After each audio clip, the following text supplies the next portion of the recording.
চলে এলাম আরও একটা নতুন ব্লগ নিয়ে। ভাবছো তো ট্রেনে যেতে যেতে কিসেরই বা ব্লগ দেখাচ্ছে? আরে না না, আজকের ব্লগটা একেবারেই মিস করা যাবে না।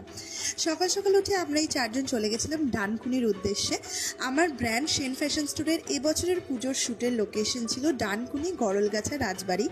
ভীষণ সুন্দর, প্রিটিয়েস্ট, অ্যাস্থেটিক একটা রাজবাড়ি। তোমরা চাইলে নিজেদের শ্যুটস বা ইভেন্টসের জন্য অবশ্যই বুকিং করতে পারো।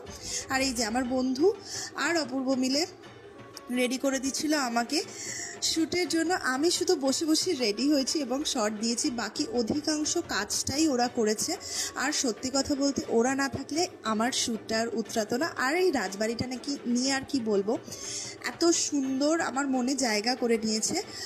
আর আমাদের এই ফটোগ্রাফার খুবই ভালো কাজ করেছে ছেলেটা, মানে ভীষণ স্যাটিসফাইড আমরা এই কাজে, যার জন্য আনন্দে আত্মহারা হয়ে শেষে আমরা নাচছিলাম। তো আর কি, দিনটা ভীষণ ভালো কাটলো। পুজোর সিরিজ কিন্তু খুব শিগগিরই আসছে, তার জন্য আমাদের পেজটাকে অবশ্যই ফলো করে দিও।